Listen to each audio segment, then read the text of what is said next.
So how do we address the complex problems of today? Issues that seem to defy solutions and that can't be solved by any one organization or sector. And what we've been finding is that there's a new way of working together, and it's called a network approach. And it's really about driving change, spurring and accelerating change in the social sphere. In today's world, we're really moving from leadership being a hierarchical process where you have a traditional organizational chart and one that's shared.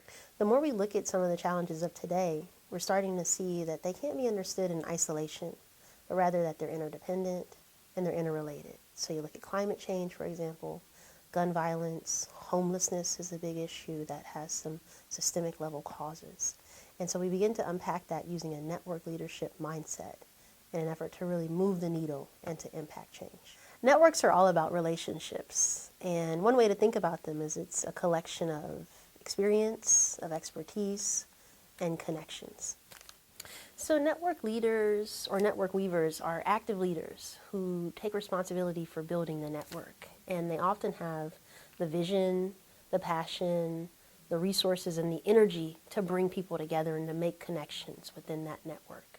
So network weavers are aware of the networks around them, and they work explicitly to make those networks healthier and to try to broker relationships between individuals with common interests and goals who may not know one another, but they can bring them together.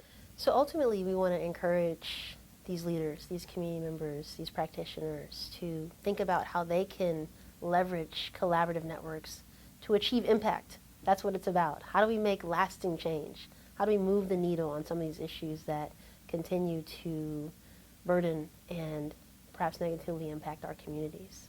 And one way to do that is by looking at our networks and seeing where there are opportunities to leverage one another, leverage our resources, leverage our strengths, our knowledge, our wisdom, our experiences to create social change for our local communities.